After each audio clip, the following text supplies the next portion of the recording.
I welcome all you depressed teens. And hey, before you argue, man, just don't lie. If you take A levels, you're probably low-key depressed. I know. Assalamu alaikum. My name's Kibo. Well, my channel name, but same thing, right? And I'm going to be here to help you with your A-level biology journey. We're covering chapter 1 of the CAIE A-level biology syllabus today. Let's go. Chapter 1, cell structure. So the first part is obviously just some introduction, cells being the basic units of life. And if you took IDCSE, a lot of the intro stuff would be a little familiar. Lucky you. These are some facts about cells you don't need to memorize for your syllabus, but you can read them if you like. There are fundamentally two different kinds of cells, eukaryotes and prokaryotes. Personally, I vibe with the eukaryotes more. It just sounds more complex and cooler than prokaryotes. Funny enough, eukaryotes are generally more complex and are thought to have evolved from prokaryotes over 2 billion years ago. Some quick definitions before we move on. Definitions are something super important in AL Bio. Not only can you answer simple definition questions, but if you truly understand the definitions, it'll help you answer other related questions. I tried to shorten and highlight the words or phrases which will make memorizing these definitions actually easier. So first we have the eukaryotes, organisms whose cell contain a nucleus and other membrane-bound organelles. Which makes sense. When you think of a cell like a plant or animal cell, which are both eukaryotic by the way, you can imagine these ribosomes, mitochondria, and other structures, etc. inside them. These are basically membrane-bound organelles that we mentioned. So those two things will help you remember or score for definition questions. Then we have the infamous prokaryotes. Legit, all you have to do is add a do not contain nucleus nor membrane-bound organelles. And you're good to go. These two definitions go well together, which I like, and I know you definitely do too. Last, we have micrographs, which is just a photo taken with the help of a microscope. We'll discuss this way later in the chapter, and I'm just adding it here to save space. Alright, next we got cell biology and microscopy. And we just have some kind of basic knowledge here that we study cells with microscopes, and the ones we're all very familiar with is the light microscope, which, like its name suggests, uses light as a source of radiation to view our samples. The less accessible but insanely more powerful ones are the electron microscopes. Yes, you guessed right, they use electrons as a source of radiation. And they have two types actually, scanning and transmission. We'll discuss these in the next video in more detail, don't worry about it. You don't need to know much about them now, but just know that scanning electron microscopes are cooler, so stay tuned as to why. But we know cells are small, just like you. Sorry about that. So yeah, as I said, cells are insanely small, bro. They're literally measured in smaller units called micrometers and nanometers. While the nanometers are more for measuring organelles. These units are called SI units or System International. And I'd be a little disappointed if you don't remember this from your IGCSE, man, but they're like the standardized internationally agreed units to use. Continuing, yeah, super small. We can't see them with, the naked eye, and like the smallest visible structures to our human eye is between 50 to 100 micrometers. Take a quick note in your head of how the micro and nano look, by the way, the symbols, though I'm sure you'll naturally be able to differentiate them in no time with enough exposure. Yes, we have the light microscope. Again, slightly common, you'll find it in your school labs, etc. On the left, we have this massive and expensive boy, the electron microscope.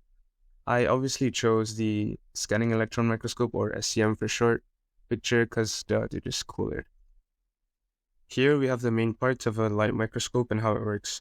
You actually don't need to memorize this word for word or anything, but it's good to get familiar with it. Essentially, the light main source from here is pretty much adjusted to focus on our sample. The cover slip just covers your sample. Don't worry, your sample is roughly here. You'll be viewing it from here, the eyepiece, which receives the light and you can basically view the specimen. Let's just quickly run through the parts of a general animal cell. See that image on the right? Yeah, it's an actual sample of cheek cells, and this pic was obviously taken with the help of a microscope, so it's called a... drumroll please.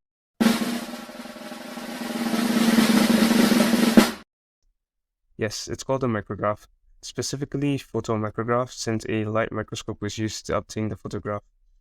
We have here the structures or organelles of the cell. The ones you're likely familiar with are the nucleus, obviously cell surface membrane or short cell membrane, mitochondria, some cell structures which are too difficult to identify, and of course the cytoplasm. The organelles you're likely not familiar with are the Golgi body, nuclear envelope, and I assume the nucleus. We'll discuss them in detail right after this. Then we got the general plant cell. Same structures, except it's got a few extra features or organelles. Plasmodesmata, basically some hole which connects neighboring plant cells, allowing them to exchange materials easier. A vacuole to store things, give it shape, and is surrounded by a tonoplast. And finally, chloroplast for photosynthesis. Ah yeah, photosynthesis, the one word you're definitely familiar with. We talk about the common features first in both animal and plant cells, namely the CSM, aka the cell surface membrane, but I'm just going to call it CSM from now on because it's shorter, nucleus, Golgi complex, cytoplasm, and mitochondria. We start simple. The cell membrane, aka plasma membrane, but bro, just call it cell membrane. Don't let the numerous names fool you, they're all the same thing. Definition, we got the thin membrane surrounds the cell and is partially permeable to control the exchange of materials between its cell and the environment. Kind of a mouthful, but let's break it down. Thin membrane surrounding cell, sure, we know that, but the words in red will help you get the important points you need when defining this. It's partially permeable, meaning it only allows some stuff in the cell and controls exchange. Imagine you're a security guard at a party. You only allow people on the list in, right? You're partially permeable then, and control exchange between the party, which is the inside of the cell, and the environment outside. That's what this guy is, a huge, round security guard of the cell. By the way, don't forget the words in red again. Another important statistic you need to remember is this guy is 7 nanometers in diameter. And yes, I meant diameter. See this somewhat complicated structure here? It's this here on the cell image. Oh yeah, you're gonna need to know this more complicated structure of the CSM in a later chapter. Yes, I said it. This thing has a whole chapter dedicated to it.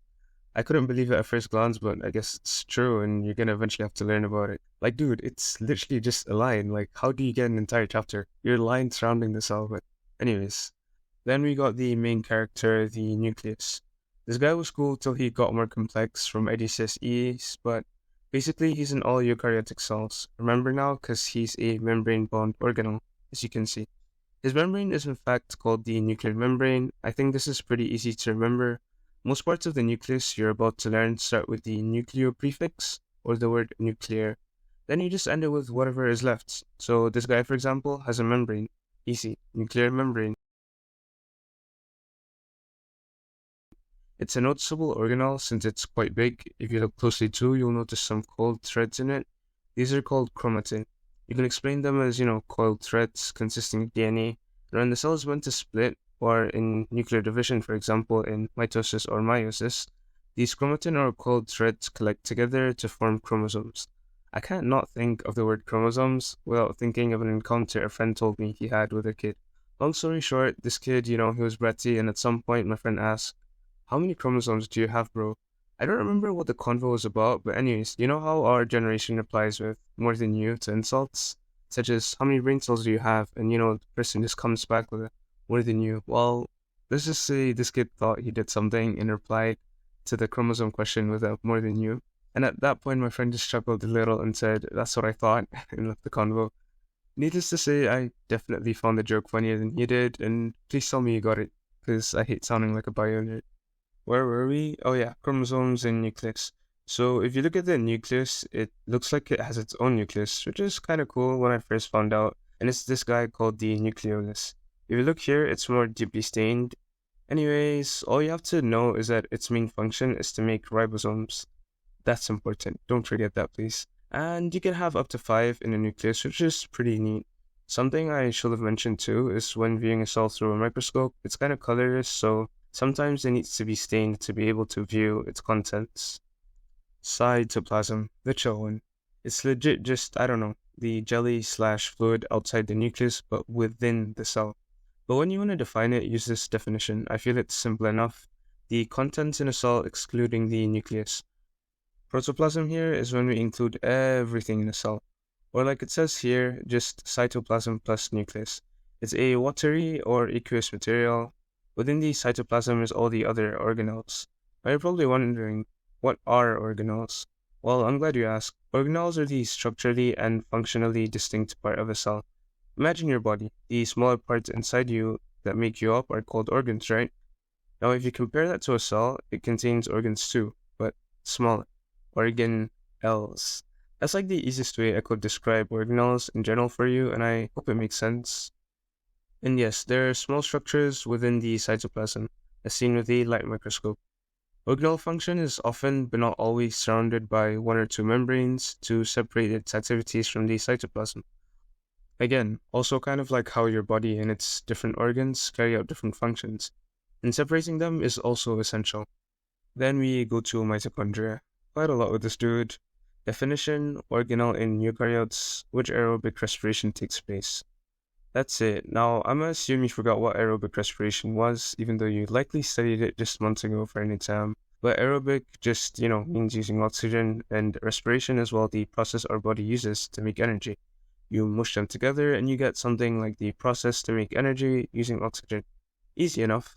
Now in A-levels, there are a few things you're going to learn, like energy being in the form of this molecule called ATP and whatnot, but we'll eventually learn that in due time. So yeah, the mitochondria is also quite small itself. It's sometimes visible with the light microscope, but you can't see any details like in this diagram here. We'll learn more about the specific structures within the mitochondria later too, and their functions, such as the cristae and matrix and so on and so forth. And yeah, they can change shape, move, and divide. First thing you might notice is, wait, wasn't this guy called the Golgi body previously? Well, he basically has a few names. Golgi apparatus, Golgi complex, and Golgi body. I personally choose Golgi complex, as you can see. Why? I have no clue. But, well, it's all up to you to choose whichever you like and just stick to one instead of, juggling between them. I guess it just makes things easier. The Golgi collects and modifies molecules, usually proteins, from the endoplasmic reticulums. From the diagram, you can see that they look like a stack of flattened sacs. And that's not just to describe them to you, that's low-key what you're expected to write when describing their appearance in the exam. Stack of flattened sacs. A little teaser is that when they modify the proteins, they release them in balls like these, called Golgi vesicles, to be carried around to the parts of the cell where they're needed.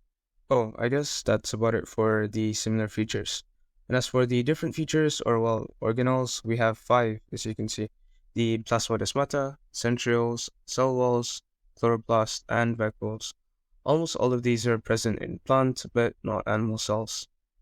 Centrioles are only found in animal, but not plant cells. Yeah, they can be seen with a light microscope too, close to the nucleus. They're somewhat complicated alone, or well, it's just simpler to explain them alongside like microtubules, spindle fibers, and nuclear division. And bro, trust me, let's just learn about them later in more detail as we go through the chapter. Just remember them right now as centrioles near the nucleus, and they're only found in animal cells. Continuing, we got the cell walls. These are found in plant cells, and actually some other cells and organisms like fungi and prokaryotes, but let's just stick to plant cells for now. That's all we need to know for now. If you view a plant cell through a microscope, you can usually easily differentiate it from an animal cell because of this cell wall. And here we have that it's rigid and strong because the cell wall is made of cellulose fibers. I wrote these words in red, by the way, cellulose, and that the cell wall is rigid and strong, because they're important things to know, and you're almost bound to write an answer about the cell wall being strong, or it being made of cellulose in a number of plant cell-related questions. Trust me, bro. Due to this strength, it prevents the cell from bursting when water enters the cell by osmosis. I bet you all know, but for the sake of those who forgot or those who are completely new, a simple way to define osmosis is the movement of water from one place to another. In this case, imagine the cell is a sponge in a bucket of water. The water will tend to move into the sponge, right? Swelling it up. Now, animal cells, for example, will explode because too much water can enter them, but plant cells are built different, literally. They won't explode because of their strong cell wall, and yeah, that's basically it. Now, I do want to mention we'll learn osmosis in greater detail soon enough, like the many other things I've mentioned, and this was for explanation purposes, so don't go relying on this osmosis definition I just gave you. Plant cells are also able to take tren and make their cell walls reinforced with extracellulose or another hard polymer called lignin. Hope you still remember CSMs are partially permeable, meaning they allow some stuff in and out of the cell, but not others. While cell walls are the opposite, they're fully permeable. Drunk security guards, let's just say, who will let anything in and out if it may. It's so dumb, but I don't know why I thought fully permeable meant they allowed nothing inside the first time I heard the term, but anyways, don't forget. Cell walls, found in plant cells, fully permeable or well, allowing anything in and out. I should also probably mention this too, but cell wall encloses the CSM. If you look closely enough, so eventually the CSM will filter out what wasn't meant to enter or leave the cell. You can see these micrographs and tell that these are plant cells because of their particularly thick cell walls between the cells. And to fully define the cell wall, I don't know how you can lose any marks with this definition, but a cell wall is a wall surrounding plant, fungal cells, and prokaryotes, containing a strengthening material to protect the cell from mechanical damage, like when an animal cell bursts because of osmosis. Again, the red words serve as keywords of some sort, so they will hopefully help in remembering the definitions better. Oh, okay, then we have the Plasmodesmata. Singular is Plasmodesma, but whatever. If anyone calls you out for calling it Plasmodesmata, they should be ashamed of themselves. If they argue, clip this and send this to them. It is defined as a pore-like structure found in plant cell walls, which allow controlled passage of materials between neighboring plant cells.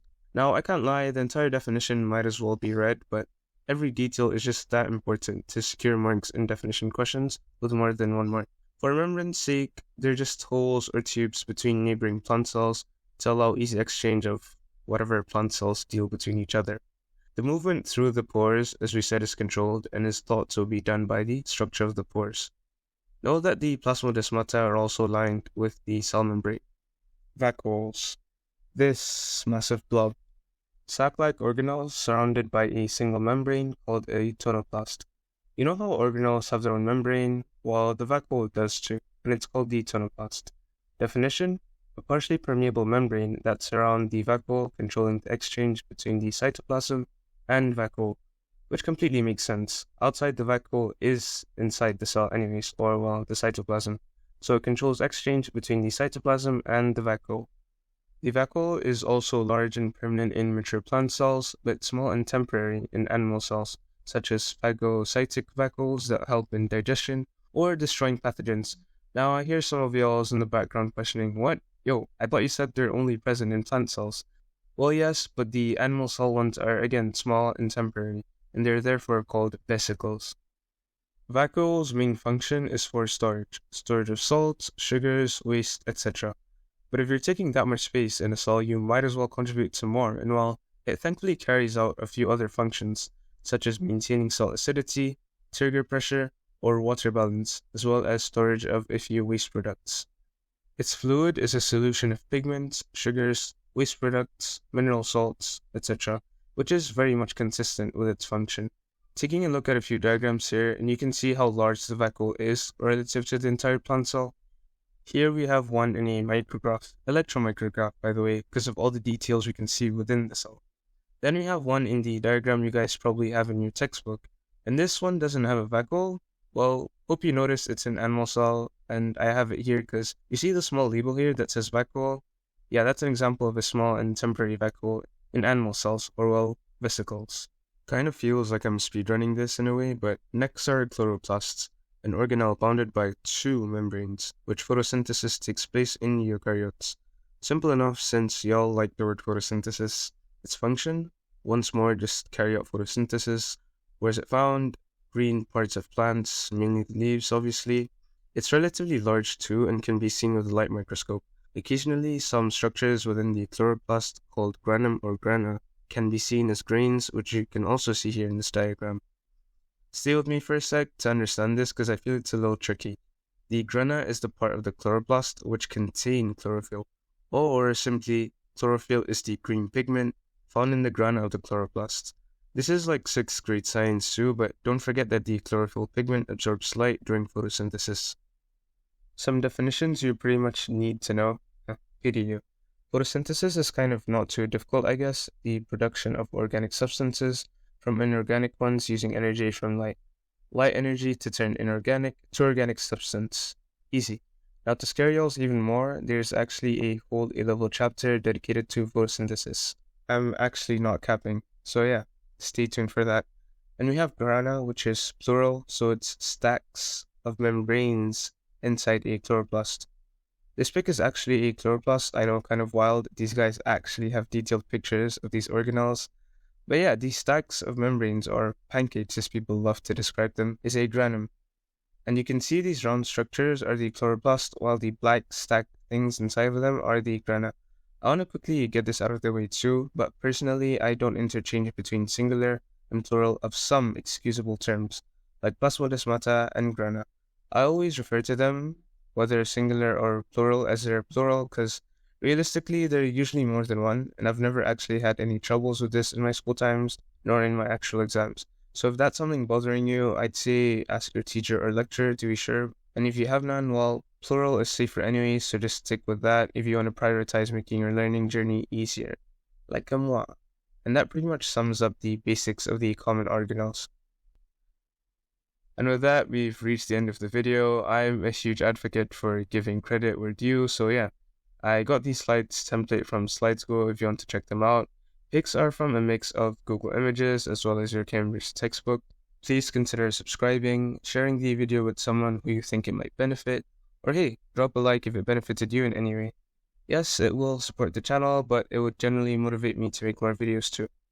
I guess that's the end of Chapter 1, Part 1. Leave any comments or questions. I'll try my best to get to all of them, or channel suggestions too, whatever it may be, and I'll try my best to implement them in the coming videos. I'm trying to find a way to share these slides too, but also have control over them, so they don't get plagiarized, or I basically stay the original owner. So let me know if you have any ideas about that too. That's it from me. Bio is the best science, no debate. Peace and assalamu alaikum.